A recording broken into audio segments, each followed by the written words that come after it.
ನೀವು ತೋರ್ಸೋ ಅಂಗ ಎಷ್ಟೋ ಪ್ರೀತಿ ಮಾತ್ರ ತುಂಬಾ ಸಂತೋಷ ಕೊಡುತ್ತೆ. ಆದ್ರೆ ಇದು ನಿಮ್ಗೆ ಯಾವತ್ತೂ ಅರ್ಥ ಆಗದೇ ಇಲ್ಲ ಅಲ್ವಾ?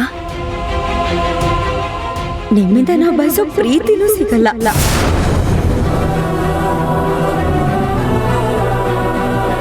ನೀವು ಸರಿಯಾಗಿದ್ದಿದ್ರೆ, ನನ್ನ ಮನ್ಸನ್ನ ಅರ್ಥ ಮಾಡ್ಕೊಂಡಿದ್ದಿದ್ರೆ, ನನ್ನ ಮನ್ಸಿನ ಭಾವನೆಗಳನ್ನೆಲ್ಲ ನಿಮ್ ಜೊತೆ ಹಂಚ್ಕೊಳ್ತಿದ್ದೆ. ನನ್ನ ನೋವುಗಳನ್ನೆಲ್ಲ ನಿಮ್ ಜೊತೆ ಹೇಳ್ಕೊಳ್ತಿದ್ದೆ. ಆದ್ರೆ ನೀವು ನನ್ನನ್ನ ತ್ರಿಶಂಕು ಸ್ಥಿತಿಯಲ್ಲಿ ನಿಲ್ಲಿಸ್ಬಿಟ್ರಿ.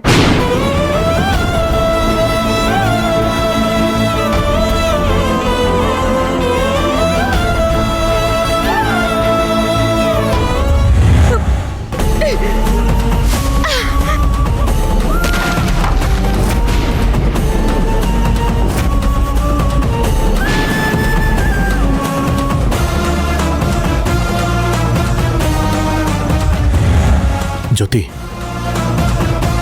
ನೀನೇನು ಹೇಳೋಕೆ ಪ್ರಯತ್ನ ಪಡ್ತಿದ್ಯಾ ಅಂತ ನನಗೆ ಅರ್ಥ ಆಗತ್ತೆ. ನಿನಗೋಸ್ಕರ ನಾನು ಏನು ಮಾಡಿದ್ದೀನಿ, ಮಾಡ್ತಾ ಇದ್ದೀನಿ ಅನ್ನೋದು ಈಗ ನಿನಗೆ ಅರ್ಥ ಆಗಲ್ಲ. ಅರ್ಥ ಆಗೋದು ಬೇಡ. ಏನೇನೋ ಹೇಳಿ ನನ್ನನ್ನು ಒಪ್ಪಿಸ್ಬಿಡ್ಬೋದು ಅಂತ ಅನ್ಕೊಂಡಿದ್ಯಾ? ನಾನೇ ನಿನ್ ಕಣ್ಣಿಗೆ ಹುಚ್ಚಿ ತರ ಕಾಣಿಸ್ತಾ ಇದ್ದೀನಾ? ನಾನು ನಿನ್ನ ಒಪ್ಸೋದಕ್ಕೆ ನೋಡ್ತಾ ಇಲ್ಲ. ನನ್ನ ತಪ್ಪನ್ನ ಕ್ಷಮಿಸಿ ನನ್ನ ಜೊತೆ ಬಾ ಅಂತ ಕೇಳ್ಕೊತಾ ಇದ್ದೀನಿ. ನನಗೆ ನನ್ನ ತಂಗಿ ಮಾತ್ರ ಅಲ್ಲ, ನೀನು ಮುಖ್ಯ ಅಂತ ಕೇಳ್ಕೊತಾ ಇದ್ದೀನಿ. ನನ್ನ ಪ್ರೀತಿನ ಅರ್ಥ ಮಾಡ್ಸೋಕೆ ನೋಡ್ತಾ ಇದ್ದೀನಿ. ಪ್ರೀತಿ? ಯಾವತ್ತಾದ್ರೂ ಒಂದಿನ ಆ ಪ್ರೀತಿಯಿಂದ ಕುತ್ಕೊಂಡು ಮಾತಾಡಿದ್ಯಾ? ನನ್ನನ್ನು ಹೆಂಡತಿ ಅಂತ ಬೇಡ, ಒಂದ್ ಹೆಣ್ಣು ಅಂತಾದ್ರೂ ಕನಿಕರದಿಂದ ನೋಡಿದ್ಯಾ? ನಾನೇ ಒಂದು ಹೆಣ್ಣಾಗಿ ನಾಚಿಕೆ ಬಿಟ್ಟು ನಿನ್ನ ಹಿಂದೆ ಮಾವ ಮಾವ ಮಾವ ಅಂತ ಬಂದ್ರು ನೀನ್ ಪ್ರೀತಿ ತೋರ್ಸಿದ್ಯಾ? ನನ್ನನ್ನ ಕಾಲ್ ಕಸಕ್ಕೆ ಸಮ ಅನ್ನೋ ತರ ನೋಡ್ದೆ. ಇಲ್ಲ ಜ್ಯೋತಿ, ದಯವಿಟ್ಟು ಹಾಗೆಲ್ಲ ಹೇಳ್ಬೇಡ.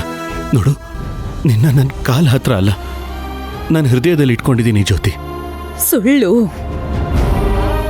ಅಲ್ಲಿರೋದು ನಾನಲ್ಲ, ನಿನ್ ತಂಗಿ.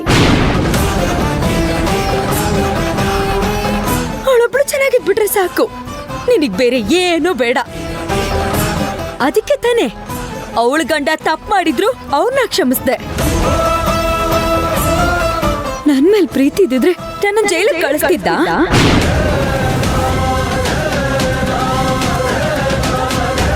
ನನ್ನ ಬಿಡು. ನಮ್ಮ ಅಪ್ಪ ಅಮ್ಮನ ನಿಮ್ಮಪ್ಪ ಅಮ್ಮ ಸಮಾನ ಅಂತ ಹೇಳ್ತಿದ್ದಲ್ಲ, ಅವರನ್ನೇ ಜೈಲಿಗೆ ಕಳ್ಸದ್ಯಲ್ಲ, ಇದೇನಾ ನಿಮ್ ಪ್ರೀತಿ?